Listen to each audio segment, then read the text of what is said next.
Hey guys, it's Justin Goodbread with Financially Simple. So there's a study that I like to read every year, and it's a study done by the Spectrum Group, and they're a research firm and they provide cool information. The study is a survey of American millionaires. See, I want to be a millionaire. I want to be like a really wealthy millionaire, right? I mean, like, no, millionaires are wealthy, but you get what I'm saying, right?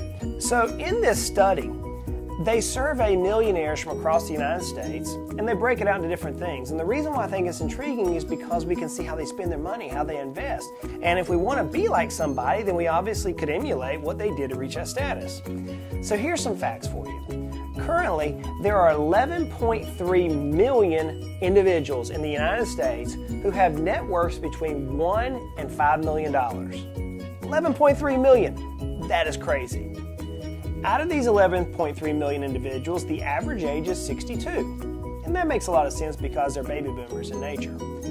Currently, 67% of these individuals are male and 33% of them are female. 76% of these 11.3 million people are married. If you want to be rich, get married, right? I don't know if that's the case, but so be it.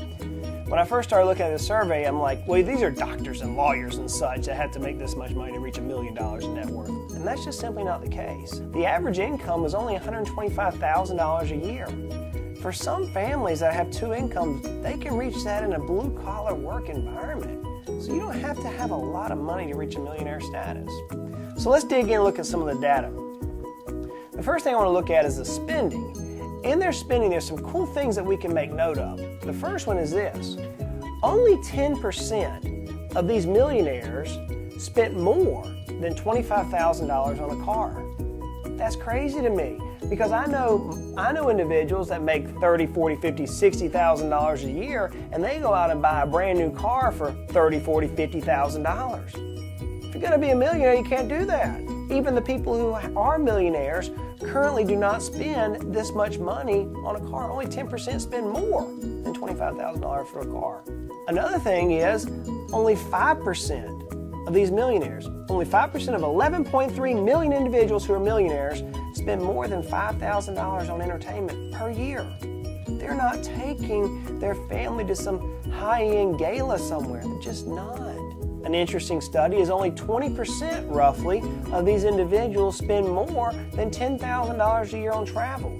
See, I always had this idea that when you reach a millionaire, you're just going to travel the world. That's not the case. Only 20% spend more than 10 grand a year in travel. What about jewelry? Surely, with all the bling we see in Hollywood, millionaires have to spend a lot of money in jewelry. Nope. Only 4% of these millionaires spent more than $5,000 in a year on jewelry. That's crazy. So if we want to be a millionaire, maybe we should start acting like one. Not only on the spending side, but on the investing side. See, I hear all sorts of investing ideas. I hear the gamut. I have people just call my office, want me to try to sell my clients, my customers with their pitches. And I get to hear everybody's brothers, sisters, uncles, mothers, cousins' idea on how to make money. But these millionaires, again, we're talking about 11.3 million people who have a net worth between 1 million and 5 million. Of these millionaires, 55% of their net worth is invested in stocks and bonds, investable assets. 55% of it. That's mind-boggling to me. Number one, I know it makes sense because I get to see the historic data. But number two, that study doesn't match up with what Hollywood tells us and how Hollywood tells us millionaires invest. How about this one? 16% of a millionaire's net worth is their personal residence. Many would have us believe that these millionaires go out and buy these big lavish homes. It's not simply the case.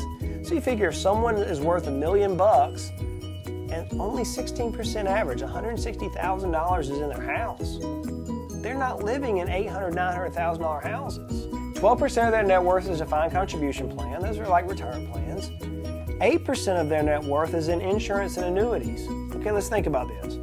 It's not uncommon for me in a given week as a certified financial planner to hear people that have almost 90 to 100% of their net worth in annuities. But yet millionaires don't do that. Now here's the one that whenever I read it this year, I almost fell out of my chair. This one blew me out of the water. 6% of these millionaires' net worth is in investment property or investment real estate. That blows my mind. Why would you say that, Justin? Well, every day I hear people that say, I need to invest in rental property, I need to invest in some commercial building, or I need to invest in this because I will get rich. But yet the millionaires, only 6% of their net worth is investment real estate. Now, one fact in here, which I had to dig a little bit more in, is only 2% of these millionaires' net worth is in business interest, or in closely held family business interest. Why did that one blow my mind? Well, there was many studies that I like to read, and there was a study done that most multi or deca millionaires, millionaires who have 8-figure net worth, are from business interest. So we're talking specifically about millionaires between $1 million and $5 million in net worth, and only 2% of their net worth is in business interest. But it's amazing to me that if we want to be a millionaire, why is it we buck the way that millionaires invest? 55% of their net worth is investment assets. So guys, the Spectrum Group study for me is like a checklist every year to see what the Millionaire Club is doing nationally. I get to glean some information for myself and for my clients.